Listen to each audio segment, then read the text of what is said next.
Corona पर बोले स्वास्थ्य मंत्री विश्वास कैलाश सारंग। रोजाना 70,000 टेस्टिंग का दिया हवाला। लोगों से कोरोना से बचने की अपील।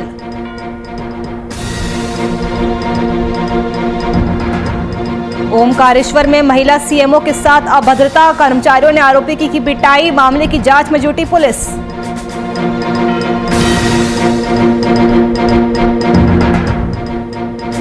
रायसेन में सुबह से हो रही रुक रुक कर बारिश। तेज बारिश ने अपनाया रौद्र रूप। सड़कें हुई पूरी तरह जलमग्न।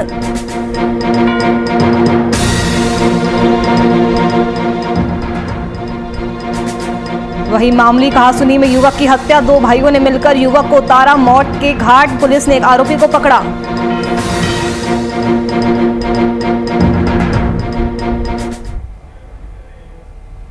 नमस्कार, वीआईपी न्यूज देख रहे हैं आप। मैं आपके साथ नुपुर सक्सेना। चलिए वक्त हो चला है मध्य प्रदेश की खबरों का। ज्योतिरादित्य सिंधिया ने आज इंदौर में जन आशीर्वाद यात्रा शुरू करने से पहले पत्रकारों से बातचीत की। उन्होंने कहा कि मैं अपने आप को सौभाग्यशाली समझता हूं कि इस ऐतिहासिक नगरी को नमन करने का मुझे अवसर मिला है। ये एक सामाजिक दौरे के साथ साथ जनता का आशीर्वाद ग्रहण करने का दौरा है और जनता के सामने हम संदेश पहुंचाने की कोशिश भी कर रहे हैं।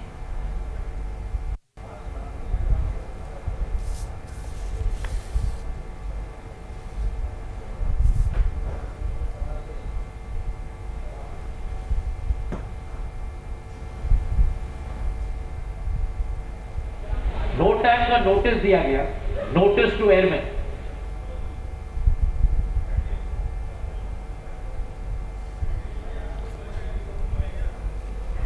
नागरिक उड्डयन मंत्री ज्योतिरादित्य सिंधिया गुरुवार को इंदौर से जनता से आशीर्वाद ले रहे हैं। आपको बता दें कि उनकी जन आशीर्वाद यात्रा के लिए यहां पर पूरी तैयारियां भी कर ली गई है। इस यात्रा के दौरान केंद्रीय मंत्री भी रथ में सवार हैं और आपको बता दें कि ये यात्रा 18 किलोमीटर की रखी गई है, जिसमें स्वागत के लिए करीब 400 मंच बनाए गए हैं। करीब 9 बजे सिंधिया बीजेपी कार्यालय पहुंचे और करीब 10:15 बजे उन्होंने राजमाता स्वर्गीय विजया राजे सिंधिया की प्रतिमा पर माल्यार्पण किया। इसके बाद वे होटल रेजिडेंसी कोठी पहुंचे। यहां मीडिया से बात करने के बाद उन्होंने अपनी जन आशीर्वाद यात्रा का आगाज किया। आपको बता दें कि इस जन आशीर्वाद यात्रा को लेकर इंदौर में बीजेपी के पदाधिकारियों ने कोई भी कसर नहीं छोड़ी है। इसके लिए काफी लंबी चौड़ी तैयारियां भी की गई है। वहीं ज्योतिरादित्य सिंधिया ने प्रेस कॉन्फ्रेंस का आयोजन किया। यात्रा शुरू करने से पहले उन्होंने प्रेस को संबोधित किया। ज्योतिरादित्य सिंधिया ने कहा कि मैं अपने आप को सौभाग्यशाली समझता हूं कि इस ऐतिहासिक नगरी को नमन करने का मुझे मौका मिला है। ये एक सामाजिक दौरे के साथ साथ जनता का आशीर्वाद लेने का दौरा है और जनता के सामने हम लोग संदेश पहुंचाने का काम कर रहे हैं।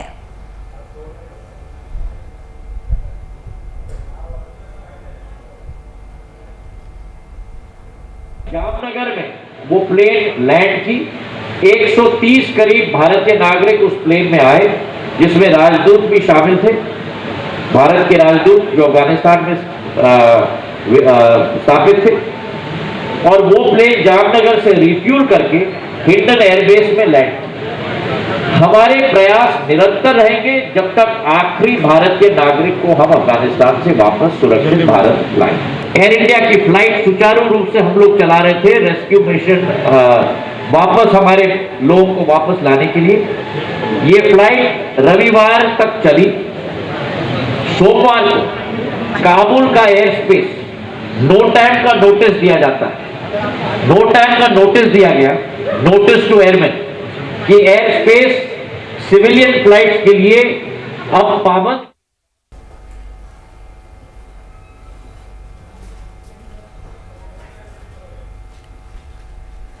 तो ज्योतिरादित्य सिंधिया ने इंदौर में जन आशीर्वाद यात्रा शुरू करने से पहले पत्रकारों से बातचीत की। उन्होंने कहा कि मैं अपने आप को सौभाग्यशाली समझता हूं कि इस ऐतिहासिक नगरी को नमन करने का मुझे मौका मिला है।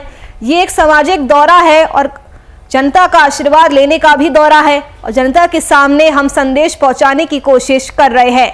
तो आपको बता दें कि ज्योतिरादित्य सिंधिया की आज इंदौर में जन आशीर्वाद यात्रा है। आज उनकी यात्रा का अंतिम दिन है और यात्रा शुरुआत करने से पहले उन्होंने प्रेस को भी संबोधित किया था।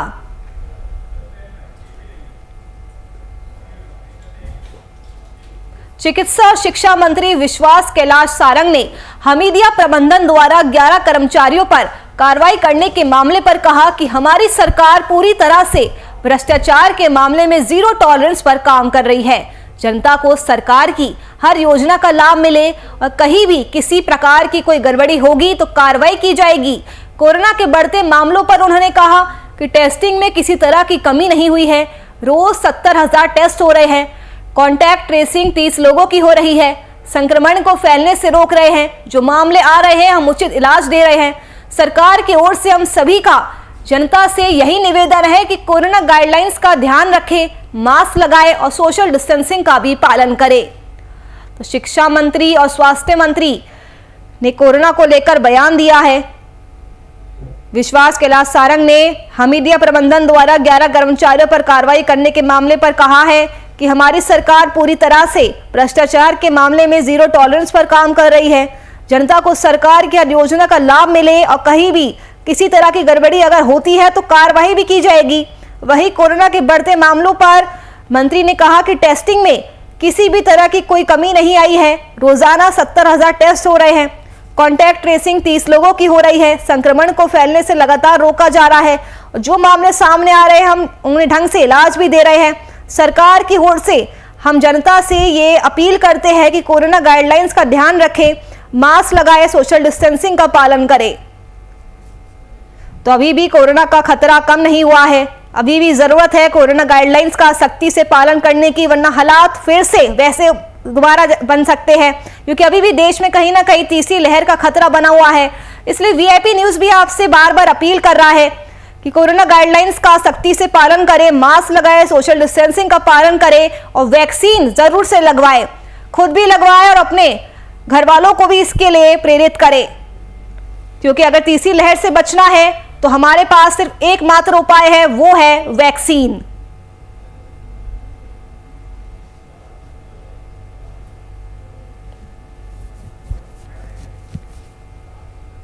हमारी प्रक्रिया एकदम उचित है और समुचित रूप से मध्य प्रदेश में वैक्सीन का कार्यक्रम चल रहा है और हम तो रिकॉर्ड बना रहे हैं। लगातार आप वैक्सीन देखिए, मध्य प्रदेश में जितनी हमें वैक्सीन मिल रही है हम उसको पूरा निष्पादित कर रहे हैं। हम पहले भी कह चुके हैं कि हमने टेस्टिंग में कहीं कोई कमी नहीं की है। लगभग 70,000 टेस्ट रोज हो रहे हैं। कॉन्टैक्ट ट्रेसिंग लगभग 30 लोगों की हो रही है।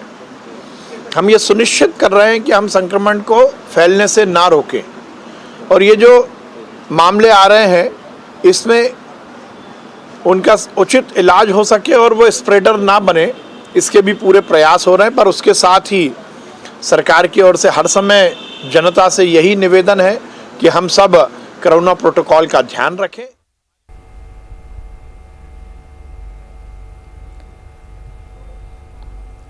मध्य प्रदेश के अगर कोरोना अपडेट की बात की जाए तो बुधवार को कोरोना वायरस के 9 नए मामले सामने आए थे और इसके साथ ही प्रदेश में संक्रमितों की कुल संख्या 7,92,063 तक पहुंच गई। वहीं एक अधिकारी ने बताया कि पिछले 24 घंटे में किसी भी व्यक्ति की कोरोना वायरस के चलते मौत नहीं हुई है, जो एक बहुत ही अच्छी बात है। वहीं राज्य में अब तक इस बीमारी से 10,515 लोगों की जान भी चली गई है। फिलहाल 93 मरीजों का इलाज चल रहा है। तो वहीं इसी बीच कोरोना पर चिकित्सा मंत्री विश्वास कैलाश सारंग का भी बयान सामने आया है। उन्होंने कहा है कि टेस्टिंग में किसी तरह की कोई भी कमी नहीं हुई है। रोजाना 70,000 टेस्ट हो रहे हैं। कॉन्टैक्ट ट्रेसिंग 30 लोगों की हो रही है। संक्रमण को फैलने से लगातार रोका जा रहा है। सरकार हर संभव प्रयास कर रही है और जो मामले सामने आ रहे हैं हम उन्हें उचित इलाज भी दे रहे हैं।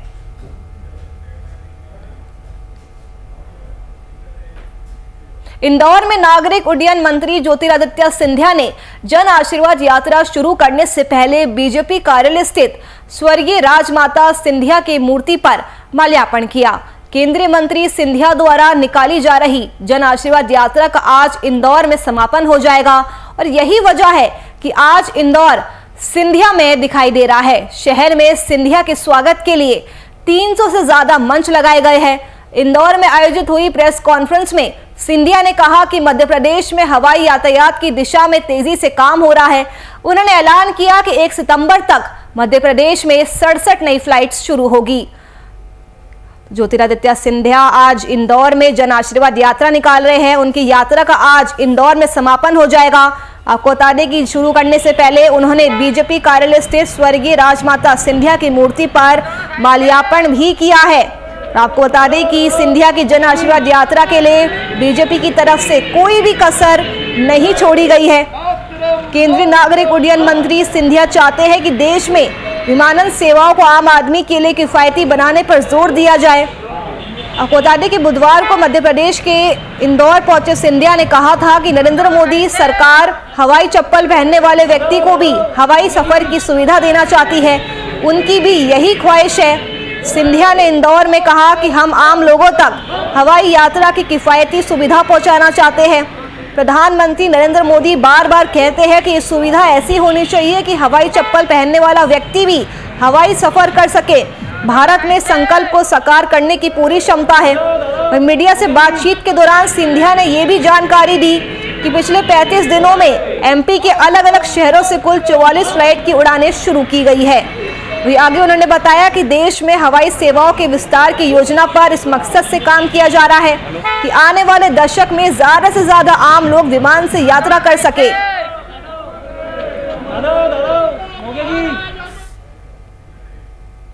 चलिए रुकते एक छोटे से ब्रेक के लिए, जल्द हाजिर होंगे।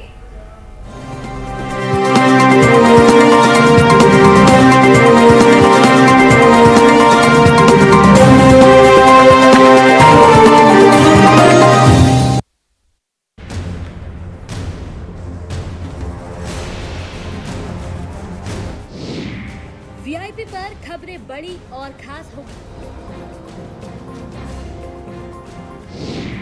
असल वजहों की वीआईपी को तलाश होगी।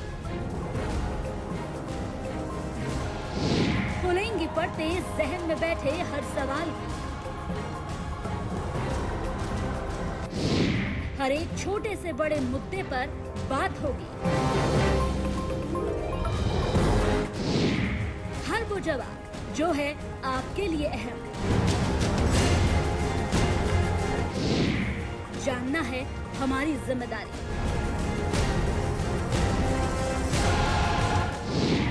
देखिए वीआईपी न्यूज अब एयरटेल नंबर 348 पर, साथ ही यूट्यूब MX प्लेयर पर भी। जहां नदियों में आसमान की छाया हो, जहां सड़कों पर बादलों का डेरा हो, जहां हरे भरे पेड़ पहाड़ों का श्रृंगार करें, जहां सूरज आसमान को छोड़ने के लिए पहाड़ों से ऊंचा उठने का प्रयास करता हो,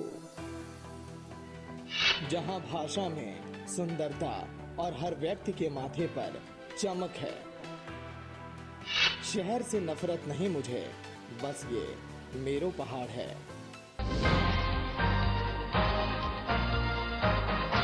हर खबर में राष्ट्रवाद की लहर, सच्चाई और भरोसा हमारा हथियार। पहचान पुरानी, अंदाज तूफानी, नए कलेवर और नए तेवर में।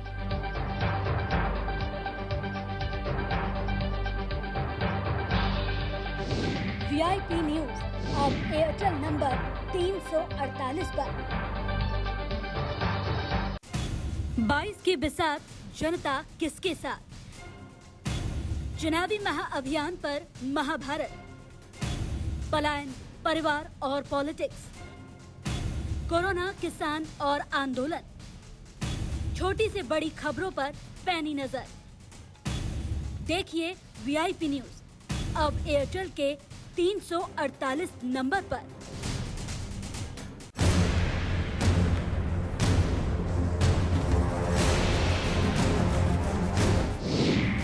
वीआईपी पर खबरें बड़ी और खास होगी। असल वजहों की वीआईपी को तलाश होगी।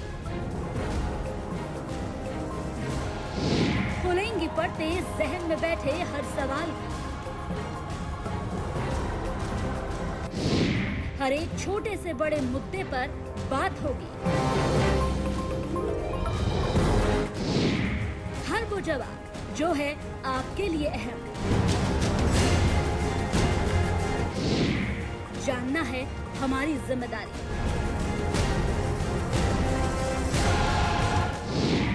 देखिए वीआईपी न्यूज अब एयरटेल नंबर 348 पर, साथ ही यूट्यूब MX प्लेयर पर भी। जहां नदियों में आसमान की छाया हो, जहां सड़कों पर बादलों का डेरा हो, जहां हरे भरे पेड़ पहाड़ों का श्रृंगार करें, जहां सूरज आसमान को छोड़ने के लिए पहाड़ों से ऊंचा उठने का प्रयास करता हो, जहां भाषा में सुंदरता और हर व्यक्ति के माथे पर चमक है। शहर से नफरत नहीं मुझे।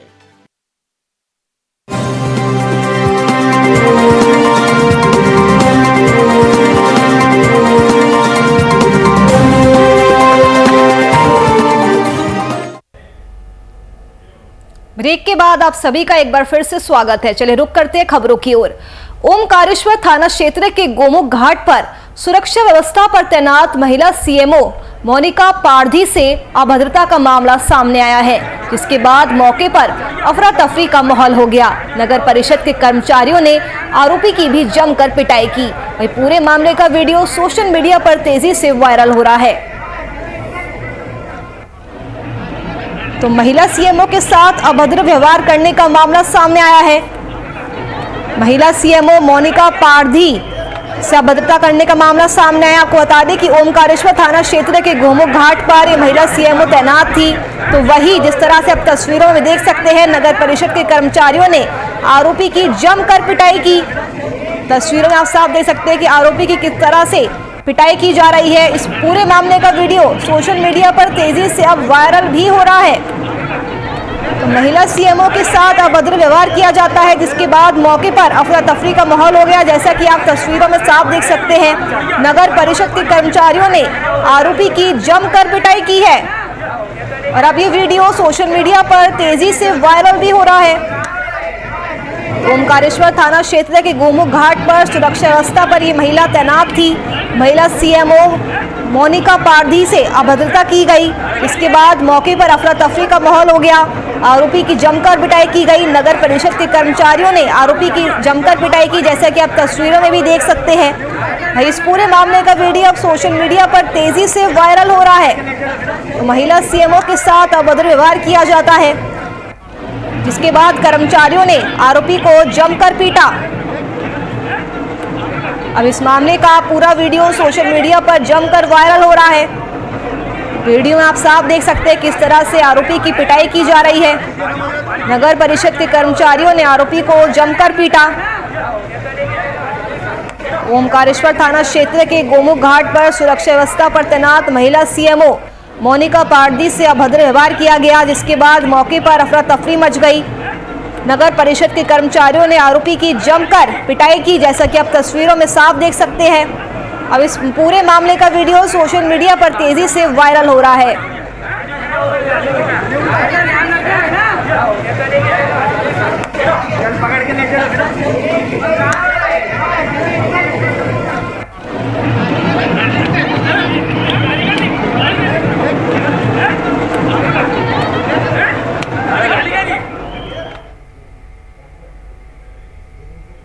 रायसेन जिले के सिलवानी तहसील में सुबह से हो रही रुक रुक कर बारिश ने बादलों की गड़गड़ाहट के साथ घटाओ और बिजली की गरज के साथ तेज बारिश ने अपना रौद्र रूप अपना लिया है। करीब सुबह 9 बजे से दोपहर तक हुई मूसलाधार बारिश से सिलवानी की सड़कें और गलियां पानी में तब्दील हो चुकी है, जैसा कि आप तस्वीरों में भी देख सकते हैं। आसमान में बिजली की चमक के साथ बादलों ने डेरा डाल दिया, जिसकी वजह से दोपहर के समय दिन में भी रात का नजारा नजर आया। वही वाहन चालक अपने 2 व्हीलर और 4 व्हीलर वाहनों से लाइट जलाते हुए निकले। हाट बाजार के दिन सब्जी विक्रेताओं को काफी ज्यादा नुकसान भी उठाना पड़ा। कई सब्जी विक्रेताओं की तेज बारिश होने की वजह से सब्जियां भी खराब हो गई। रायसेन में एक बार फिर से मौसम का मिजाज बदल गया है। सुबह से रुक रुक कर बारिश हो रही है। तेज बारिश ने रौद्र रूप भी अपनाना शुरू कर दिया है, जिसकी वजह से सड़कें भी जलमग्न हो गई है। जैसे कि आप तस्वीरों में देख सकते हैं, सड़कें पूरी तरह से पानी पानी हो चुकी है और कहीं ना कहीं इस बारिश की वजह से सब्जी विक्रेताओं को भी नुकसान पहुंचा है, क्योंकि इस बारिश की वजह से कई सब्जियां भी खराब हो गई है। तो वही तापमान में गिरावट देखी गई है। बारिश की वजह से वहां पर मौसम सुहाना हो गया है। रुक रुक कर लगातार बारिश हो रही है। बादलों की गड़गड़ाहट के साथ घटाओ और बिजली की गरज के साथ तेज बारिश ने अपना रौद्र रूप ले लिया है। सुबह 9 बजे से दोपहर तक मूसलाधार बारिश हुई है, जिसकी वजह से सिलवानी की सड़कें और गलियां पानी में तब्दील हो चुकी है। आसमान में बिजली की चमक के साथ बादलों ने डेरा डाल लिया है, जिसकी वजह से दोपहर के समय दिन में ही रात का नज़ारा नजर आ रहा है। तो कहीं ना कहीं रायसेन के लोगों को गर्मी से निजात मिल गई है, लेकिन इस बारिश ने कई लोगों की मुसीबतों को भी बढ़ा दिया है। सब्जी विक्रेताओं को काफ़ी ज़्यादा नुकसान उठाना पड़ रहा है। कई सब्जी विक्रेताओं की तेज़ बारिश होने की वजह से सब्जियां भी खराब हो चुकी है।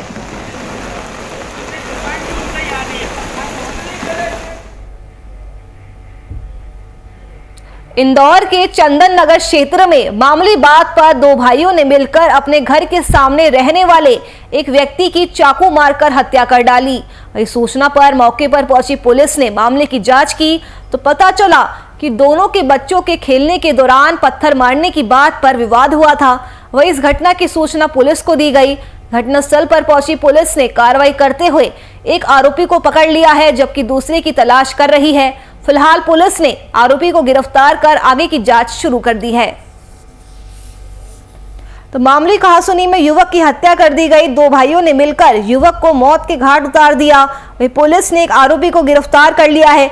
आपको बता दें कि मामूली से विवाद पर यह हत्या कर दी गई। जब पुलिस ने मामले की जांच की तो पता चला कि दोनों के बच्चों के खेलने के दौरान पत्थर मारने की बात पर यह मामूली विवाद हुआ था। उसके बाद दो भाइयों ने मिलकर अपने घर के सामने रहने वाले एक व्यक्ति की चाकू से गोदकर हत्या कर डाली। वहीं पुलिस ने एक आरोपी को गिरफ्तार कर लिया है, जबकि दूसरे की तलाश जारी है। फिलहाल पुलिस ने आरोपी को गिरफ्तार कर आगे की कार्रवाई शुरू कर दी है।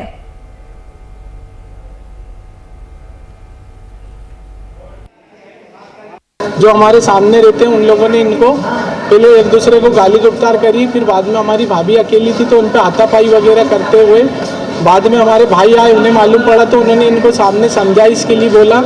तो ये लोग दो भाई थे और पूरा उनका समस्त परिवार मिल के, इनका नाम मोहम्मद आशिक कुरैशी है। मारने वाले कौन कौन? मारने वाले सामने दो भाई है। वो चंदन नगर थाना क्षेत्र का न्यू फ्रेंड्स कॉलोनी है, जहाँ पर ये आसिफ पिता सत्तार और रिजू आमने सामने रहते हैं। आज दोनों के बच्चों का, आसिफ के और शाहिल, इनके बच्चों का विवाद हुआ, तो जिसपे आसिफ उनको समझाने के लिए आया। इतने में आसिफ जो साहिल था वो और रिजू, इन्होंने मारपीट कर दी। चाकू की चोट लगी है और वहाँ जिसकी मौत हो गई। कोई फोटो है कि